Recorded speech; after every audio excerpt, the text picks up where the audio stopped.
Hello दोस्तों, कैसे हैं आप? आई होप बहुत अच्छे होंगे। आज हम बीए थर्ड सेमेस्टर का जो भी एग्जामिनेशन होता है उसमें किस प्रकार क्वेश्चन आते हैं और कैसे उसका आंसर लिखना होता है उसी को टाइप किए गए उसी को समझेंगे। तो खंड आ है। खंड क्या होता है? हमारा पेपर जो होता है खंड आ और खंड खा के रूप में आता है। खंड आ में हमें टोटल लघु उत्तरीय प्रश्न होते हैं और खंड जो बा होता है उसमें दीर्घ उत्तरीय होते हैं। खंड आ में क्या होता है कि टोटल हमें लघु उत्तरीय प्रश्न 10 मिलते हैं और उन 10 में से हमें टोटली 6 करने होते हैं और इसी प्रकार दीर्घ उत्तरीय में टोटल क्वेश्चन 5 मिलते हैं और जिनमें से हमें 3 करने होते हैं और लघु उत्तरीय के जो होते हैं वो टोटल होते हैं 10 नंबर के, सॉरी 5 नंबर के क्वेश्चन होता है। टोटल ये हो जाता है 30 नंबर का आपको करना होता है, इन 6 क्वेश्चन करने होते हैं और दीर्घ उत्तरीय होता है 15 नंबर के क्वेश्चन, यानी आपको 3 क्वेश्चन 45 नंबर करना होता है। तो ये लघु उत्तरीय का पहला क्वेश्चन है, पुनः जागरण से आप क्या समझते हैं? पुनः जागरण काल से आप क्या समझते हैं, यानी पुनः जागरण का अर्थ क्या है, पुनः जागरण का शब्द से अभिप्राय क्या है, इस प्रकार क्वेश्चन पूछता है। तो पुनः जागरण का अर्थ है किसी भी राष्ट्र या देश के जीवन में नया जोश, उत्साह, स्फूर्ति और गौरव का युग होना। यानी पुनः जागरण का अर्थ है किसी भी राष्ट्र या देश में जीवन में नया जोश, उत्साह, स्फूर्ति व गौरव का युग होना। इस समय को उस राष्ट्र का बसंत ऋतु भी कहा जा सकता है, यानी ऐसा समय जिसमें पूरा जोश और उत्साह के साथ लोग आगे बढ़ रहे हों, नए चीज़ें को आविष्कार हो रहे हों, पुनः अपने संस्कृति को अपना रहे हों, तो ये क्या कहलाता है? पुनः जागरण कहलाता है, जिसको हम क्या कह सकते हैं? उस राष्ट्र का बसंत ऋतु का काल भी कहा जा सकता है।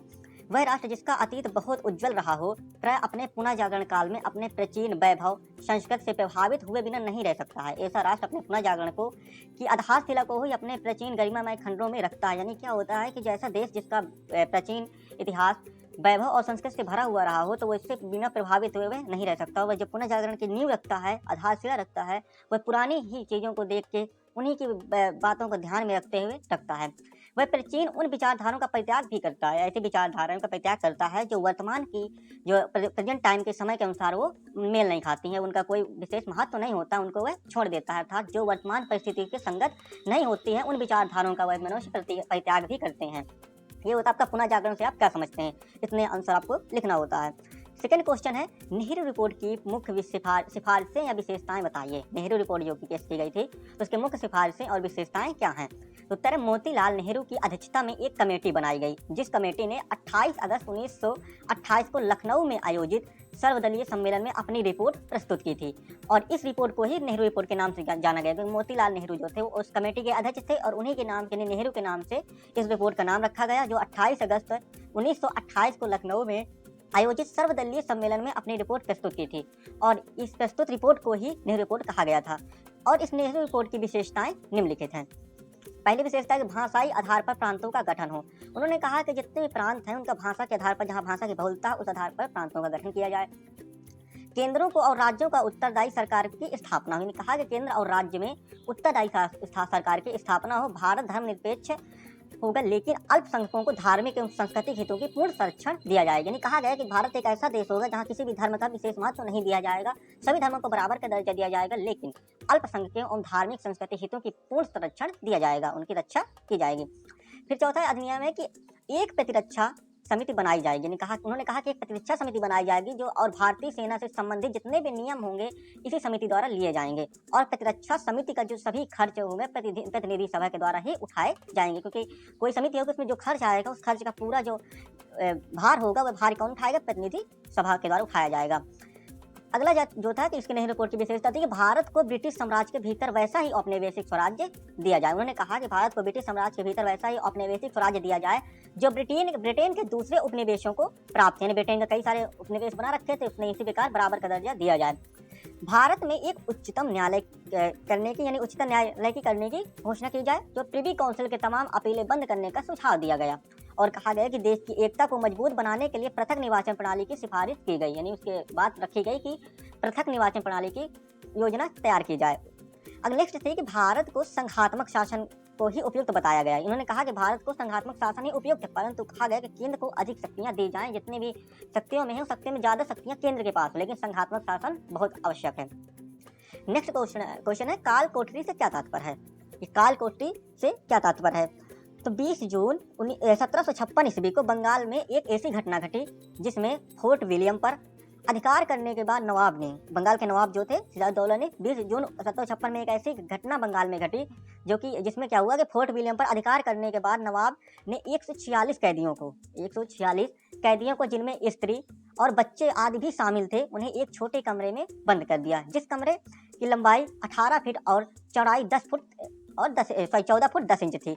उसमें बंद कर दिया गया। जून की असहनीय गर्मी, इतनी ज़्यादा जून में गर्मी होती है, उस असहनीय गर्मी में और क्या हुआ कि जो लोग थे उनमें से 123 लोगों को, कैदियों की जो 123 लोग उसमें कैद किए रखे थे, उनकी दम घुटने से मौत हो जाती है और बचे जो 23 लोग होते हैं वो जीवित बच जाते हैं किसी तरह से। लेकिन उन्हीं में से बचने वालों में से एक भूतपूर्व सर्जन हॉलवेल भी होते हैं और ये भूतपूर्व सर्जन हॉलवेल ने ही इस घटना का प्रचार किया था, विवरण दिया था।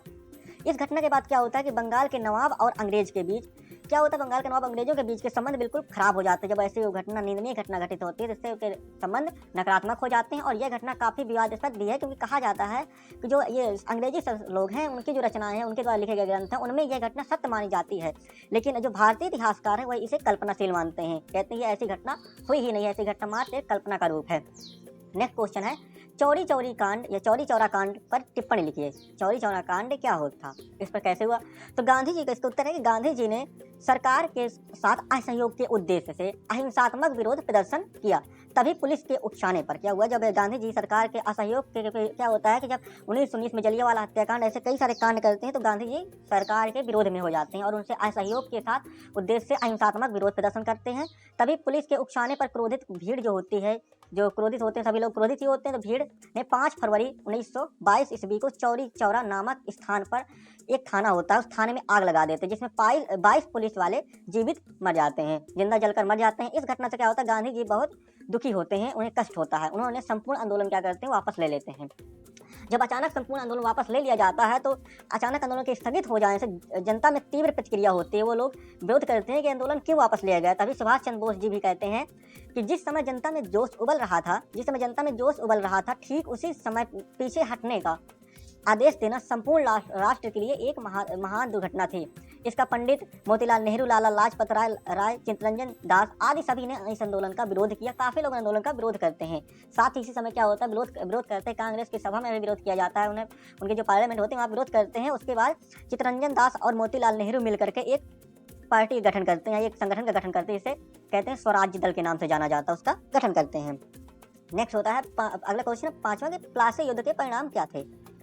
प्लासी युद्ध जो हुआ था 1757 ईस्वी में, इसके परिणाम क्या थे, रिजल्ट क्या थे? उत्तर है यह युद्ध अंग्रेजों और सिराजुद्दौला के मध्य प्लासी के मैदान में 23 जून 1757 को हुआ था, जिसमें नवाब पराजित होकर के मीर जाफर जो होता है उसको धोखा दे देता है और अंग्रेजों के साथ दे देता है, जिससे वह नवाब पराजित हो जाता है। पराजित क्या हो जाता है, उनके हाथ मारा भी जाता है, युद्ध में पराजित हो जाते हैं। इनके क्या परिणाम थे, इस प्रकार हैं। पहला परिणाम था कि इस युद्ध के बाद बंगाल पर ईस्ट इंडिया कंपनी का अधिकार हो गया। पहली बार अंग्रेजों ने इस प्रांत पर अपना प्रभुत्व स्थापित किया था। दूसरा इनको परिणाम था कि इस युद्ध के साथ ही अली वली खां के वंश का अंत हो गया था। और तीसरा था कि सिराजुद्दौला के बाद बंगाल का कठपुतली नवाब मीर जाफर बनता है और मीर जाफर को बनाया जाता है ताकि इसे बनाते हैं अंग्रेज अपने अनुसार वहाँ शासन कर सकें।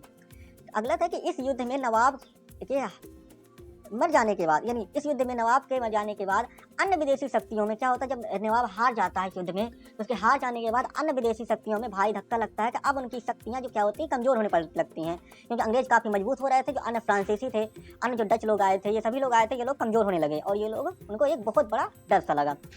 अगला विषय इसमें क्या था कि परिणाम हुआ कि युद्ध जीतने के बाद कंपनी का गौरव और ज़्यादा बढ़ गया, क्योंकि जब वो युद्ध जीते, इतना बड़ा बंगाल छोटा सा था नहीं, बहुत बड़ा था। इस बंगाल में जब उन्होंने अपनी विजय हासिल की और व्यापारी, इनके क्या हुआ कि वो जो कंपनी थी व्यापारी के साथ साथ शासन करने वाली कंपनी भी बन गई थी और शासन करने में शक्ति भी इनके पास आ गई थी। इस युद्ध के बाद कंपनी को बहुत अधिक लाभ होता है, क्योंकि क्या होता है, इस युद्ध में जब विजयी होते हैं तो कंपनी के पास बहुत अधिक लाभ होता है। और जो मीर जाफर होता है, मीर जाफर जब नवाब बनता है, नवाब बनने के उपलक्ष्य में वह 24 परगने की जागीर देता है, जिसकी वार्षिक आमदनी 10 लाख रुपए थी। जब उन्हें 10 लाख की वार्षिक आमदनी की जागीर प्राप्त हो जाती है, उन्हें और भी फायदा होता है। नेक्स्ट है कि इस युद्ध में संघर्षों का सिलसिला चलता रहता है। इस युद्ध के बाद संघर्ष रुकते नहीं अंग्रेजों के, और वह अंग्रेज जल्दी जल्दी अनेक युद्ध करते हैं और विजय होते हैं। नेक्स्ट है कि डुप्ले की नीति से क्या विशेषताएं हैं। डुप्ले की जो नीतियां थी, फ्रांसीसी जो आया था यहाँ पे सरकार की तरफ से डुप्ले, उसकी क्या नीतियां थी। डुप्ले क्या था, जन्मजात से ही राजनीति प्रेमी था, इसलिए उसकी नीतियां राजनीतिक ही रही हैं, कोई विशेष उसमें ऐसे नॉर्मल नहीं थी कि व्यापारी के तौर पर उसके जो नीतियां थी राजनीतिक थी, पहले से व्यापारी संबंधी नीति। शुरू में डुप्ले भी भारत में अपने व्यापार के व्यापार में वृद्धि करने के उद्देश्य से आया था, किंतु थोड़े समय बाद व्यापार में अरुचि हो गई। उसको क्या होता है, व्यापार में अरुचि हो गई, क्योंकि अंग्रेजों का व्यापार विस्तारित था, उसमें कुछ विशेष उनको फायदा हो नहीं रहा था, इसलिए उसको अरुचि हो जाती है। और उसमें यह भी अनुभव हो गया था कि अंग्रेजों के व्यापार के सामने उनका ठहरना संभव नहीं है। इन्हीं सभी कारणों से उसने व्यापार के स्थान पर भारत पर अधिकार करके अपने देश को समृद्धशाली बनाने की सोच लेता है, कि उसने सोचता है कि भारत पर अधिकार कर सकते हैं अभी और समृद्धशाली बन सकते हैं। दूसरी नीति थी कि साम्राज्य स्थापना की नीति। साम्राज्य स्थापना की नीति क्या है कि डुप्ले को जन्मजाति राजनीति से प्रेम था, इसलिए उसने भारत आने पर यह भी यहाँ की राजनीति का अध्ययन बड़े मनोयोग के साथ करता है, यानी पूर्ण मन के साथ करता है, इतना अपना पूरा मन इसी में लगा देता है। और अंत में वह इस निष्कर्ष पर पहुंचता है कि भारत में फ्रांसीसी सत्ता सफलतापूर्वक स्थापित की जा सकती है। क्योंकि क्या होता है कि हमारे यहाँ के लोग जो होते हैं, यानी राजा होते हैं, वो लोग आपस में लड़ रहे होते हैं, तो वह सोचता है कि हम इन्हीं को लड़ा देते हैं, हस्तक्षेप करते हैं, इनसे विजय हासिल करते हैं, किसी अच्छे राजा से दोस्ती कर लेते हैं, दोस्ती करने के बाद हम यहाँ पे शासन करते हैं। फिर क्या होता है, अंग्रेजों की शक्ति के दमन की नीति होती है, तो वो सोचता है शक्ति के दमन के लिए। तो डुप्ले अंग्रेजों का कट्टर शत्रु था, वह किसी न किसी प्रकार भारत से अपने शत्रुओं को निकालने के लिए दृढ़ प्रतिज्ञ था। और नेक्स्ट है कि वह क्या होता है, अंग्रेजी होता है, अंग्रेजों के बहुत बड़ा शत्रु होता है, फ्रांसीसी होता है, यह चाहता है कि अंग्रेज यहाँ पे ना रहें। अगली नीति थी भारतीय शासकों के झगड़ों में हस्तक्षेप। डुप्ले एक कूटनीतिज्ञ था, वह एक काफी कूटनीति राजनीतिज्ञ था, तो वह कूटनीतिज्ञ अवश्य था।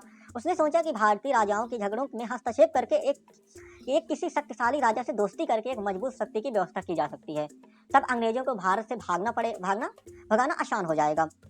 तो उसने फिर क्या सोचा कि जो नीतियां थी उसकी नीतियों में सफलता भी मिली और कुछ असफलताएं भी मिली। तो डुप्ले की नीतियों के प्रमुख परिणाम कुछ इस प्रकार थे। तो सफलताएं पहले देखते हैं। सफलताएं में क्या हुआ कि सबसे पहले उसने मद्रास पर अधिकार कर लिया। क्या करता है डुप्ले, मद्रास पर अधिकार कर लेता है, उसके बाद कर्नाटक के नवाब को हरा करके वहां पर अपना अधिकार जमा लेता है।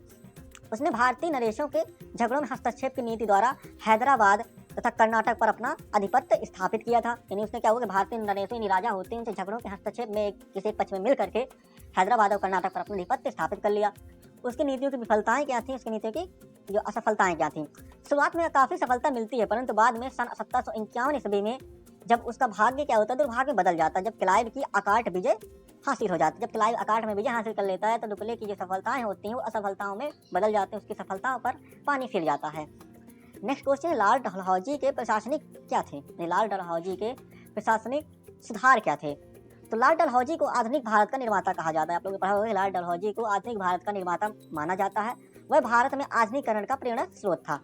भले उसके सारे नए कार्य जो भी काम करता था, नवीन कार्य करता था, वह भारत की कंपनी के प्रशासन के हित के लिए होते थे, लेकिन परोक्ष रूप से देखा जाए तो भारतीयों का भी सार्वजनिक हित होता था। जैसे कि इसने रेलवे भी फैलाई थी, तो रेलवे के द्वारा भारतीयों का सार्वजनिक बहुत हित हुआ।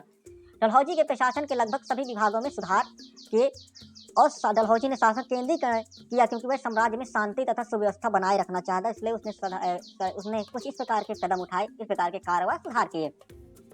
उसके प्रशासनिक सुधार ये था कि पहला गवर्नर जनरल के कार्यभार को कम करने के लिए 1854 में ईस्वी में बंगाल में एक लेफ्टिनेंट गवर्नर की नियुक्ति की।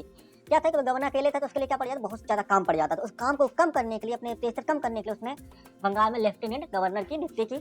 और दूसरा था कि नए अधीक्षक पदों पर वो क्या करता है कि जो नए अधीनस्थ प्रदेश होते हैं, जो नए प्रदेशों पर वो विजय हासिल करता है और स्वेच्छा से मिल जाते हैं, उनमें सीधा प्रशासन या जिससे नॉन रेगुलेशन पद्धति कहा गया है। डलहौजी ने केंद्रीय शासन को अलग अलग विभागों के आधार पर संगठित किया था। डलहौजी क्या था, उसने केंद्रीय जो शासन को अलग अलग विभागों पर के आधार पर संगठित किया और प्रत्येक विभाग पर व्यक्तिगत नियंत्रण रखने, खुद का नियंत्रण रखा। प्रत्येक प्रांत में कमिश्नर और चीफ कमिश्नर की नियुक्ति की गई और साथ ही प्रांतीय सरकार का कार्य सुव्यवस्था स्थापित करना, कर वसूलना और फौजदारी के मुकदमे का निर्णय लेना आदि उनको कार्य सौंपे गए। कमिश्नरों और जिलाधीशों को गवर्नर जनरल के आदेशों के अनुसार कार्य करना अनिवार्य कर दिया, उनको एक बंधक दे दिया।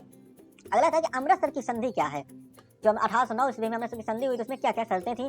तो महाराजा रणजीत सिंह, जो पंजाब के महाराजा रणजीत सिंह थे, अंग्रेजों के मध्य अमृतसर में 25 अप्रैल 1809 ईस्वी में एक संधि करते हैं, जिसको अमृतसर की संधि के नाम से जानते हैं। इस संधि में इस प्रकार की शर्तें थी। पहली शर्त थी कि दोनों सरकारें एक दूसरे के साथ मैत्री संबंध रखेंगी, यानी मित्रवत व्यवहार कायम रखेंगी। दूसरा था कि अंग्रेजों ने महाराजा रणजीत सिंह को स्वतंत्र शासक स्वीकार कर लिया और उनका नाम अंग्रेजों के सक्रिय मित्रों की सूची में शामिल कर लिया था। अगला यह था कि अंग्रेजों को सतलज के पास पश्चिम क्षेत्र में कोई दिलचस्पी नहीं होगी। उन्होंने कहा कि जो शर्त थी कि अंग्रेजों को सतलज के उत्तर पश्चिम क्षेत्र में कोई दिलचस्पी न होगी और न ही उस क्षेत्र के सरदारों से रणजीत सिंह के संबंध में कोई हस्तक्षेप करेंगे। और ठीक इसी प्रकार यह भी कहा गया है कि रणजीत सिंह भी भविष्य में कभी भी सतलज के इस पार के राज्यों में, सतलज में लोगों ने क्या किया था, अपनी राज्यों की सीमा बना रखी थी। एक तरफ जो थे महाराजा रणजीत सिंह होते, एक तरफ अंग्रेज होते थे। तो सतलज के इस पार राज्यों में अधिकार करने की कल्पना करेंगे और वे राज्य के अंग्रेजों के संरक्षण में रहेंगे। यानी कहा कि इस प्रकार के जो होंगे अंग्रेजों के संरक्षण में ही रहेंगे। अगला था कि कोई भी पक्ष सतलज के किनारे अपनी बड़ी से बड़ी सेना नहीं रखेगा, सिर्फ वही उतनी सेना ही रखेगा जितना वहां की सुरक्षा के लिए सही हो। अगला था कि सतलज के इस पार के 45 परगने जो थे, सतलज के इस पार के जो अंग्रेजों के पार के 45 परगने थे, अब भी रणजीत सिंह के अधिकार में बने रहें। उन पर सिर्फ शांति स्थापित करने के लिए नॉर्मल सेना ही रखी जाएगी। यदि किसी पक्ष में संधि की शर्तें का उल्लंघन होता है तो यह संधि समाप्त मानी जाएगी। ऐसी जो अमृतसर की संधि हुई थी 1809 में, उस पर ऐसे प्रावधान रखे गए, ऐसी शर्तें रखी गई थी। नेक्स्ट है बंगाल विभाजन को संक्षेप में टिप्पणी लिखिए, संक्षेप लिखिए, इस प्रकार क्वेश्चन आ जाता है, जिसका उत्तर है सन 1904 ईस्वी में करजन ने बंगाल का दौरा किया और 19 जुलाई 1905 में एक आज्ञा जारी की, एक आदेश जारी किया कि बंगाल को 2 भागों में बांट दिया जाए। यह योजना इसी वर्ष 16 अक्टूबर 1905 को लागू हो गई, जिसमें पहले बंगाल का पूर्वी बंगाल और असम, जिसमें राजशाही, चटगांव, ढाका के 3 डिवीजन शामिल थे। इसका क्षेत्रफल 1,06,540 वर्ग मील था और जनसंख्या 3 करोड़ 10 लाख थी, जिसमें 1 करोड़ 80 लाख मुसलमान और 1 करोड़ 20 लाख हिंदू थे। इस प्रांत का मुख्य कार्यालय ढाकार में था। इस प्रांत का मुख्य कार्यालय क्या था? ढाकार था, यानी जिसको ढाका के नाम से वर्तमान में जानते हैं। यह एक लेफ्टिनेंट गवर्नर के अधीन हुआ करता था। दूसरे भाग में पश्चिम बंगाल, उड़ीसा, बिहार शामिल थे, जिनका क्षेत्रफल 1,41,580 वर्ग मील था और जनसंख्या 5 करोड़ 40 लाख थी, जिसमें 4 करोड़ 20 लाख हिंदू और 90 लाख मुसलमान थे और अन्य। इस विभाग को कड़ा विरोध हुआ, क्योंकि इस विभाजन में क्या होता है कि जो विभाजन किया जाता है, इस विभाजन में कड़ा विरोध होता है, क्योंकि इसमें साफ जाहिर हो रहा था कि राष्ट्रवादियों की बढ़ती एकता पर किया जा रहा यह एक प्रहार था और हिंदू मुस्लिम को लड़ाने व उन्हें फूट डालने की एक साजिश की जा रही थी। भले यह प्रशासनिक रूप से न्यायसंगत रहा हो, परंतु करजन की यह सबसे बड़ी भूल थी, जिसके कारण भारत और ब्रिटिशियों के संबंधों में कटता आ जाती है। नेक्स्ट क्वेश्चन है कि सन 1935 ईस्वी को अधिनियम के गुण व दोष बताइए। जो सन 1935 में अधिनियम आया था, उस अधिनियम के गुण क्या हैं और उस अधिनियम के दोष क्या हैं। सन 1935 ईस्वी का जो अधिनियम था, कांग्रेस के स्वतंत्रता के संघर्ष होने के कारण ब्रिटिश सरकार ने 3 गोले में सम्मेलन करती है, 3 गोले में सम्मेलन करती है, और जिसमें कांग्रेस भी शामिल होते हैं, कुछ कभी नहीं शामिल होते हैं। जिसके विचार विमर्श के बाद सन 1935 में एक कानून बनाया जाता है, जिसे भारत सरकार अधिनियम 1935 कहा गया, जिसके गुण व विशेषताएं निम्न इस प्रकार हैं। अधिनियम 1935 के गुण व विशेषताएं। इस अधिनियम के द्वारा प्रांतों में प्रत्यक्ष चुनाव पद्धति लागू की गई। इस अधिनियम के द्वारा विधानसभाओं के सदस्यों की संख्या में बढ़ोतरी की गई, जिससे भारतीयों को लाभ हुआ। इस अधिनियम द्वारा प्रांतों में स्थापित द्वैध शासन प्रणाली को समाप्त कर दिया गया और मताधिकार का विस्तार किया गया। इस अधिनियम के दोष क्या थे? इस अधिनियम द्वारा ब्रिटिश शासन की सर्वोच्चता को बरकरार रखा गया। भारत को औपनिवेशिक स्वराज्य प्रदान नहीं किया गया। प्रांतों में स्थापित द्वैध शासन प्रणाली को हटाकर अब शासन प्रणाली लागू कर दी गई। नए रूप से केंद्र में द्वैध, इसका स्पष्ट मतलब यानी क्या हुआ कि जो प्रांतों में द्वैध शासन प्रणाली थी उसको हटा दिया जाता है, केंद्र में नए द्वैध शासन प्रणाली स्थापित कर दी जाती है। इससे स्पष्ट मतलब था कि अंग्रेज भारतीयों को किसी प्रकार की सुविधा देने के पक्ष में न थे। अगला था कि भारतीयों द्वारा सांप्रदायिक चुनाव पद्धति का विरोध करने के बावजूद भी इस अधिनियम को समाप्त नहीं किया गया और इस अधिनियम द्वारा गवर्नरों के अधिकारों में वृद्धि की गई और इस प्रकार के भारतीय प्रशासन पर इंग्लैंड का पूर्ण नियंत्रण रहा।